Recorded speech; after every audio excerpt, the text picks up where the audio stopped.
श्रीरामचंद्र परब्रह्मणे नमः। श्रीगुरुभ्यो नमः। श्रीमात्रे नमः। श्रीगणेशाय नमः।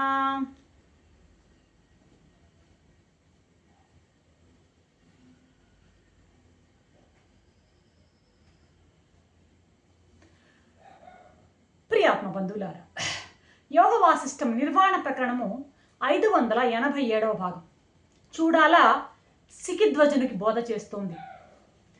రాజా, మనసు అనేటువంటి వృక్షానికి మూలం ఏంటి అంటే వాసనలు. ఆ వాసనలకు మూలము అహంకారం. అహంకారం అంటే ఈ శరీరమే నేను అనే భావాన్ని అహంకారం అంటాం అన్నమాట.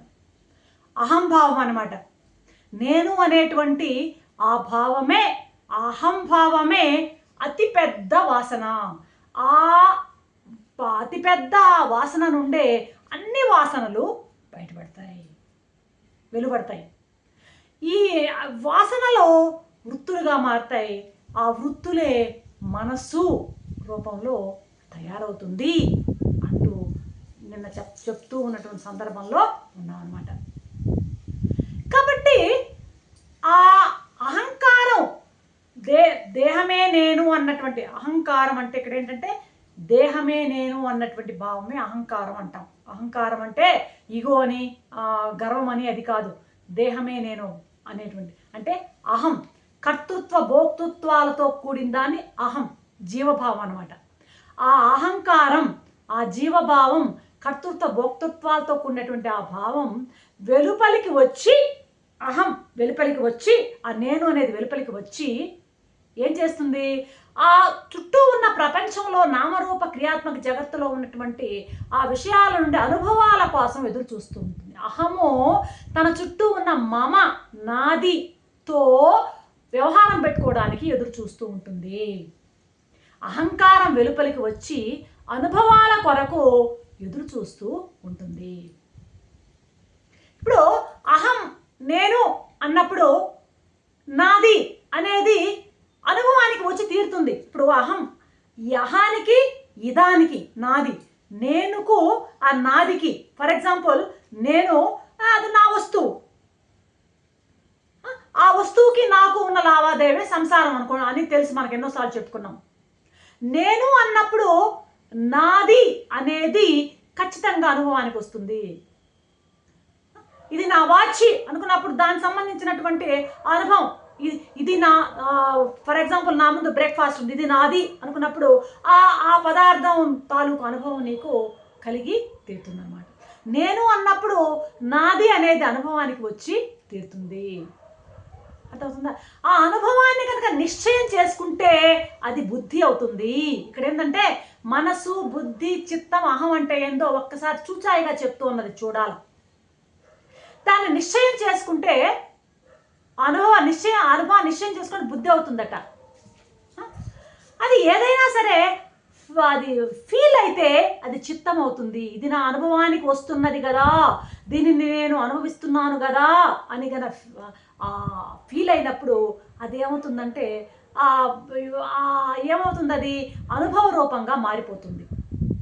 అర్థమవుతుందా? ఫీలింగ్ సెంటర్, చిత్తం అంటే ఫీలింగ్ సెంటర్, ఫీలర్ అంటారు, ఫీలింగ్ సెంటర్.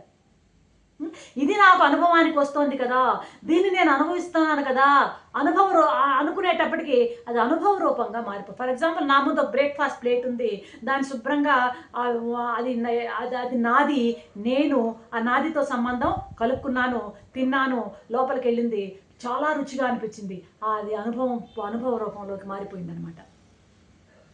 అర్థమవుతుందా? ఇప్పుడు నేను అన్నది అహంకారం. ఇది నాకుంటే బాగుండు అనే సంకల్పిస్తే అది మనస్సు. చూడండి, నేను అన్నది అహంకారం, ఇది నాకుంటే బాగుండు అనుకుంటే అది ఏమంటారు దాన్ని? మనస్సు అయిపోతుంది అనమాట. అర్థమవుతుందా? ఇది ఉండి తీరాలి అని నిశ్చయం చేస్తే బుద్ధి అవుతుంది. అది అనుభవంలోకి వస్తూ నేను అనుభవిస్తున్నాను అని ఆ రకమైనటువంటి పారవశ్యంలో పడిపోతే అదే చిత్తం. అహము, మనస్సు, బుద్ధి, చిత్తం అన్నమాట. కాబట్టి ఈ చిత్తం ఎట్టొచ్చింది? ఎక్కడి నుంచి వచ్చిందంటే అహంకారం మూలం, అహంకారం నుంచి వచ్చింది. అహంకారం అనేటువంటి వాసన వల్లనే ఈ చిత్తం ఏర్పడింది. అహంకారం అనే వాసన వల్లనే చిత్తం. నేను అనుకున్నాను, ఇది నాకుంటే బాగుండు అని సంకల్పించింది మనసు, ఇది ఉండాలి అనేది బుద్ధి నిశ్చయించింది, తర్వాత దాని అనుభవానికి తెచ్చుకుంది చిత్తము. కాబట్టి ఈ చిత్తం అనేది అహంకారం వలన ఏర్పడింది. అహంకారం దేని వల్ల ఏర్పడింది అనుకున్నాం? వాసనల వల్ల ఏర్పడింది అనుకున్నాం. ఎత్తుకోగానే చెప్పుకున్నాం మనం అన్నమాట. అయితే ఈ జన్మాంతరాలలో సంచితమైనటువంటి అనేక రకమైనటువంటి విషయ వాసనలన్నీ కూడాను సంచితంగా అలాగా పేరుకుపోయి వాసనల యొక్క కోటాను కోట్ల వాసనలు మన కారణ శరీరంలో ముద్రితమైపోయి ఉన్నాయి. వాటిని గురించి మనం ఆలోచించడంలే. వాటిని గురించి మనం ఆలోచిస్తే ఏం స్ఫురిస్తుంది మనకి? వీటన్నిటిని కొట్టిపారేస్తే బాగుంటుంది అనిపిస్తుందా లేదా? ఆ వాసనలే కదా వృత్తులు అవుతాయి, వృత్తులే కర్మలు అవుతాయి, కర్మలే మళ్ళీ జన్మకి మూలం అవుతాయి. కాబట్టి వాసనలు కొట్టిపారేస్తే బాగుండు అని మనకు అనిపిస్తుందా లేదా? అనిపిస్తుంది. మనకి అనిపిస్తుంది అది కొట్టిపారేస్తే బాగుండు అని, వాసనలన్నింటినీ సమూలంగా నాశనం చేసేస్తే బాగుండు అని. అయితే ఈ వాసనలని నశింపజేసే కొద్దీ మళ్ళీ వాసనలు సిగురుస్తూనే ఉంటాయి. కాబట్టి ఇక్కడ ఏమంటాడంటే చూడాలి, ఏమంటుందండి, నువ్వు కొట్టేయాల్సింది వృక్షాన్ని కాదయ్యా, ఆ వేరు మూలం ఉందే, ఆ మూలాన్ని లోపలికి తవ్వుతూ పోతే ఏదైతే ఉందో చివరి మూలం ఏదైతే ఉందో ఆ మూలాన్ని తీసేయాలి. లోపల ఉండే సంచితమైనటువంటి ఆ వాసనల వల్లనే దానికి బలం ఏర్పడుతుంది. కాబట్టి నువ్వు వృక్షాన్ని పై కొమ్మలను నరికితే కుదరదు, మూలంలోకి వెళ్ళి ఆ వాసన సమూలంగా నాశనం చేయాలి. కాబట్టి ఆ సంకల్ప మొత్తం ఆ వాసనలన్నిటినీ సమూలంగా నువ్వు ఎప్పుడైతే నశింపజేస్తావో అప్పుడు నీకు ఉంటుందే కానీ లేకపోతే నీకు ఏమీ ఉపయోగం లేదు. కొమ్మలు కొట్టేయడం అని పై పని, మూలాన్ని కొట్టాలి, అది చెయ్యాలి. అంచేత సమూలంగా పెకిలించేయాలయ్యా, వాసనలన్నిటి సమూలంగా నీవు నాశనం చేయాలి అంటున్నది ఇక్కడ చూడాల. అయితే అన్నింటికీ మూలం వెంటనే శిఖుధ్వజుడు ప్రశ్న మొదలెడుతున్నాడు. అన్నిటికీ మూలం నేననే అహంకారం అన్నారు కదా, ఈ నేను రెండు ఉన్నాయి నేనులు, దొంగ నేనొకటి, దొర నేనొకటి. మనలో రెండు నేనులు ఉన్నాయి, దొంగ నేనొకటి, దొర నేనొకటి. మన దగ్గర లోపల ఉన్న ప్రత్యేగాత్మ దొర నేను, జీవాత్మ దొంగ నేను. ఆ ప్రత్యేగాత్మ యొక్క కిరణాలు, ఫర్ ఎగ్జాంపుల్ ఒక అద్దంలో సూర్యకిరణాలు పడితే ప్రతిబింబం ఎలాగా ప్రతిఫలిస్తుందో, నీటి కుండలో సూర్యుడు అలా ప్రతిబింబం పడినప్పుడు ఆ ప్రతిబింబం నీళ్లతో ఎట్లా కలుస్తుందో అలాగా అంతఃకరణం మీద ఆ ప్రత్యేగాత్మ యొక్క ప్రభావం, ఆ యొక్క వెలుగు పడినప్పుడు కలిసిందే జీవాత్మ. అందుకే అది చిజ్జడ రూపం అంటారు. చేతనము జడ చేతనాల రూపం అన్నమాట అది మనస్సు. అర్థమవుతుందా? ఈ జడ చేతనాలతో కూడిన ఈ అహమే దొంగనేను. దొంగనేనంటే అది జీవాత్మ. మన దగ్గర దొంగనేను ఉంది. ఈ దొంగనేను పెట్టుకున్నాము, దాన్ని మనం ఏమనుకుంటాం? ఈ దొంగనేనే దొరనేను అనుకుంటున్నాం. కాబట్టి ముందు ఆ దొంగని గుర్తించి, నా దగ్గర ఉన్నది ఈ దొంగనేనా, దొంగనేనని ముందు నువ్వు గమనించగలిగితే దొరనేను గురించి నీకు అర్థమవుతుంది. ఆ దొంగనైనా ఇంతవరకు అదే నేను అని అనుకుంటున్నావు నీవు. ఆ ప్రపంచం తాలూకు వాసనల ఇప్పుడు ఇంకేంటంటే ఆ దొంగ నేను, ఆ జీవాత్మ ఎప్పుడు నశిస్తుంది? అక్కడ ఉన్నటువంటి జడం ఏదైతే ఉందో జడాన్ని శుద్ధి చేసుకుంటే, ఆ జీవాత్మను శుద్ధి చేసుకుంటే, ఎలా శుద్ధి చేసుకోవడం? చైతన్యము జడము రెండు ఉన్నాయి కదా, దాంట్లో నీళ్ళల్లో ఆ ప్రతిబింబం పడింది కదా, సూర్యుడి ప్రతిబింబము ఆ నీటితో అంటింది కదా, ఆ మలినం అనేటువంటిది దాన్ని కనుక చైత్యాన్ని తొలగించేస్తే ఆ నిజమైనటువంటి దొరనేనుగా మిగిలిపోతుంది.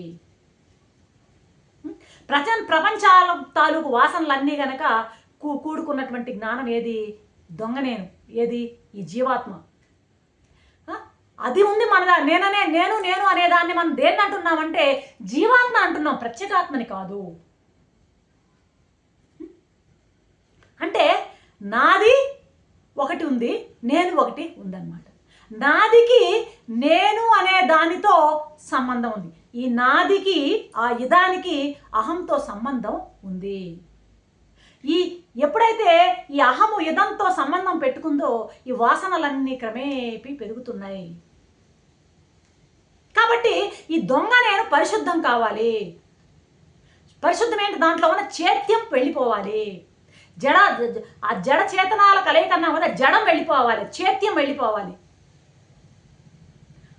మాలిన్యం తొలగాలి. ఏంటా మాలిన్యం? అదే దాన్ని చైత్యం అంటున్నాం.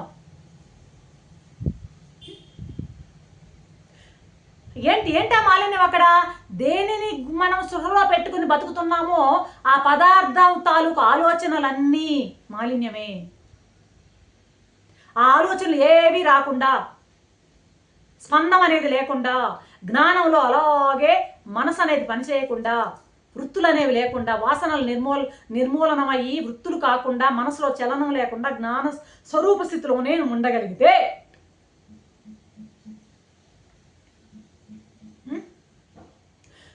ఇక ఇది నాది అనే భావన రాకూడదు అనేది ఇక్కడ అర్థం చేసుకోవాలి మనం.